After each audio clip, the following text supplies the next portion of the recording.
So if you're new to my channel, you probably don't know that I used to make videos on Cassandra Clare's The Mortal Instruments series, and I used to talk a lot about how there's speculation, and I say speculation because there was never really a verdict that happened in court, that she plagiarised her work from Sherilyn Kenyon. Sherilyn Kenyon, I struggle with her name so much, published a series called The Dark Hunters that started in 2002, and as far as I know there's 22 books in it so far. I was never able to make a full verdict on whether I believed that Cassandra Clare plagiarised her series from Sherilyn or not because I hadn't read The Dark Hunters. I didn't intend to read The Dark Hunters. It definitely didn't seem like my kind of, book. I'm not its target demographic. But as a joke this Christmas, my best friend Neve, she was the one who did the Too Much Information podcast with me. She bought me the first Dark Hunters book as a joke and said, here's something to make a video with. And I was like, great. I just knew. I knew from looking at the cover and looking at the title and looking at the fella on the front, I was like, oh my god, this is going to be horrible. And boy was I right. The first book in the Dark Hunters series is apparently not really reflective of what the Dark Hunters is really about. Despite this, I will not be reading any more of the Dark Hunters unless, I don't know, unless there's a real incentive to do so. Because even though this book apparently doesn't reflect the Dark Hunters, if the rest of the books are anything at all like this one, I just don't have the strength. I just don't. The first book in question is called Fantasy Lover.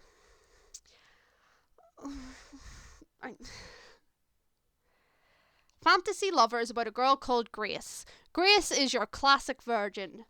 She is a sex therapist, but she knows nothing about sex because that makes sense. And technically she's not a virgin. She has a troubled past with one other guy and that took her virginity, but she might as well be the bumbling virgin of this story.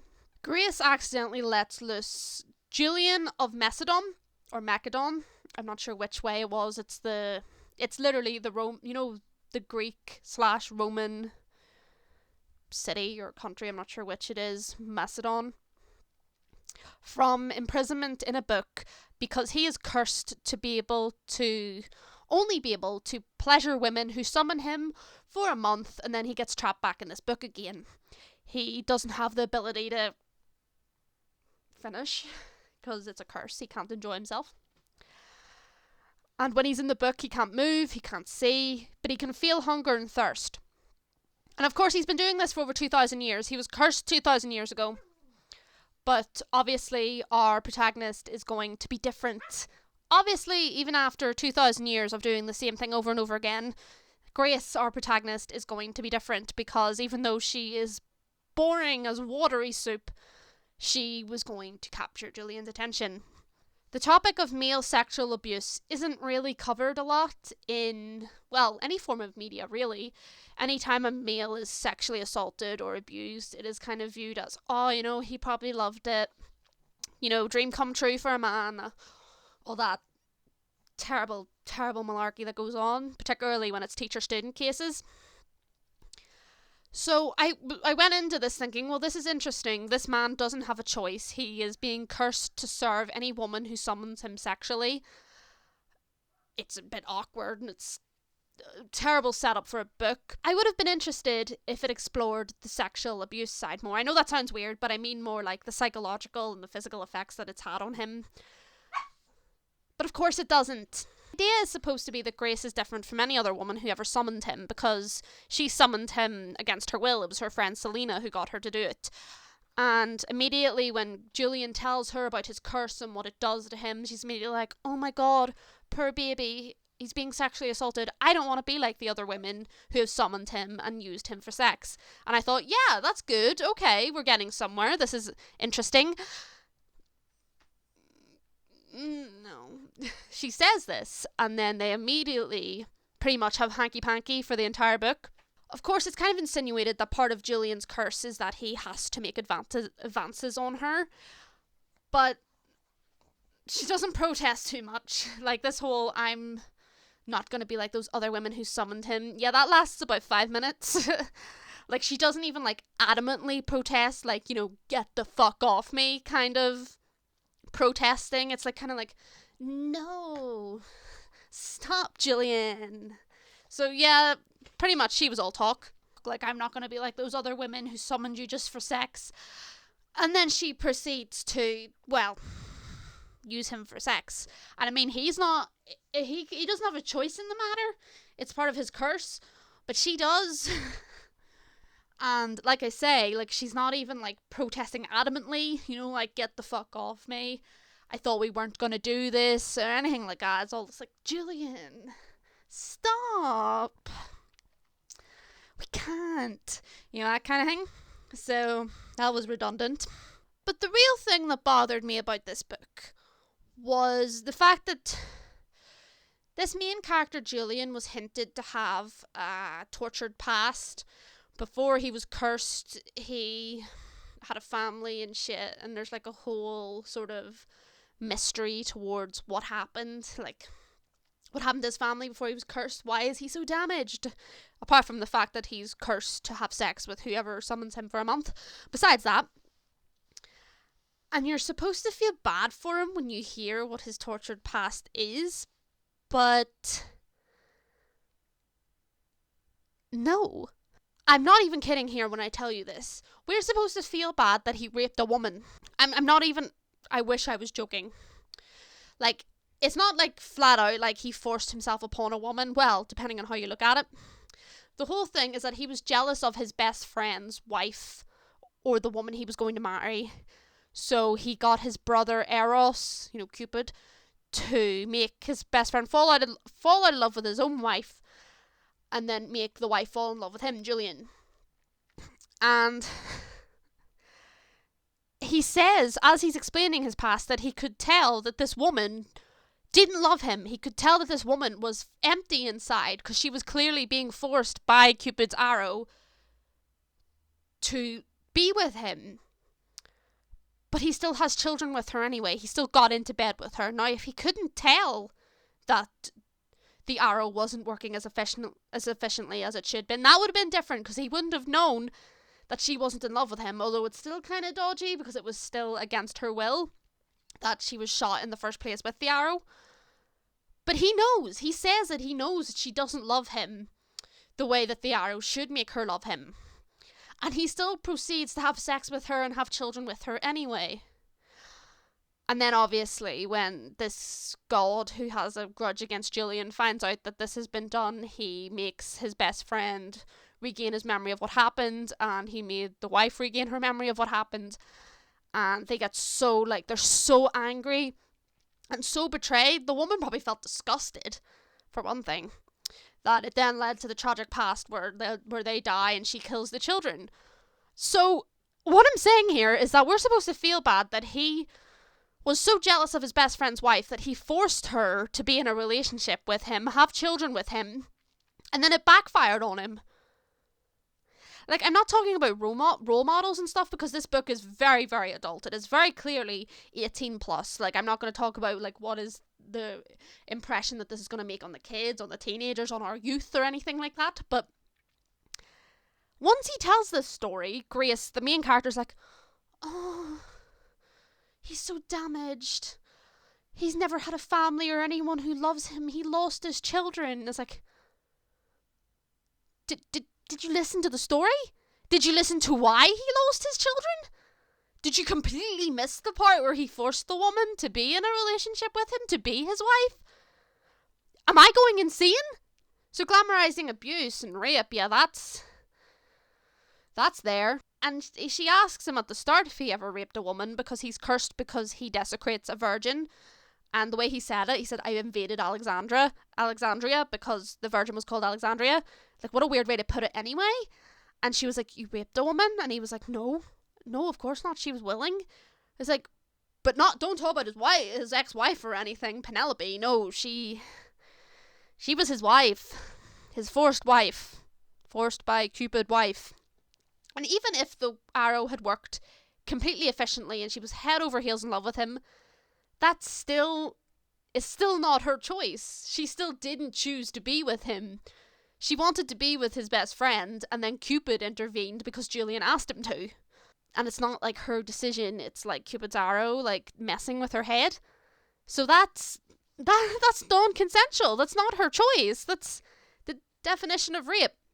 So we're supposed to feel bad about this guy, Julian, because he raped a woman and it backfired. No.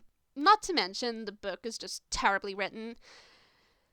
The sculpted muscles line gets old pretty fucking fast.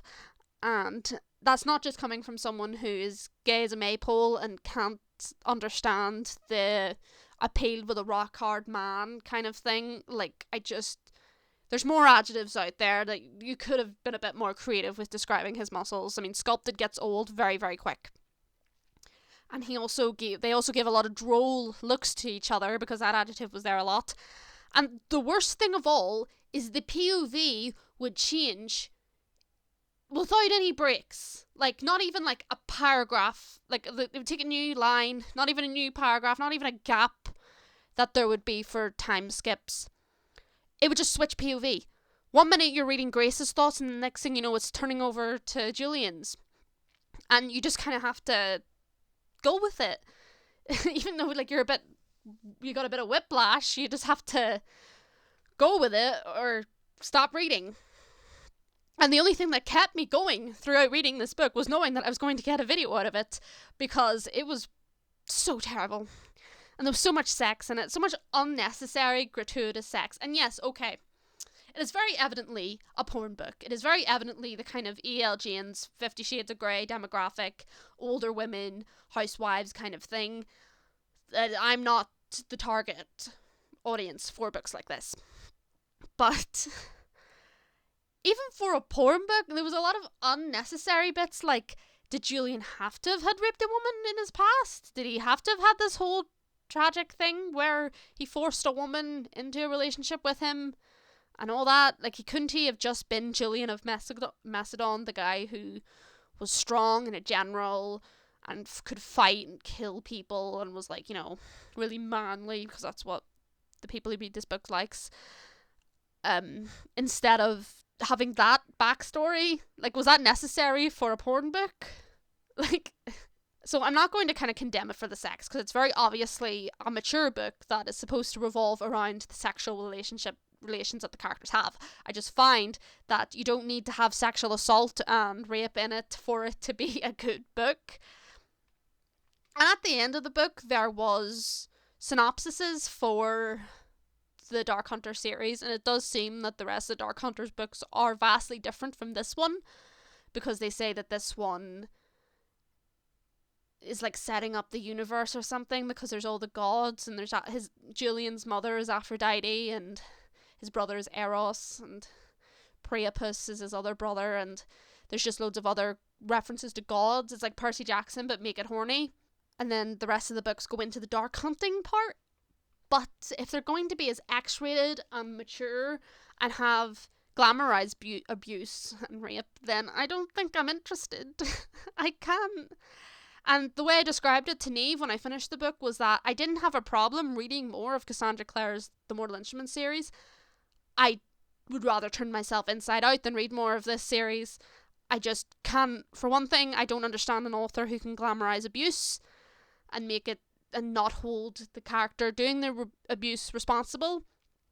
And I thought that it had a good premise. I was looking forward to delving into the fact that Julian was a sexual abuse victim because of this curse, but it just completely shits all over that by having them fucking all the time.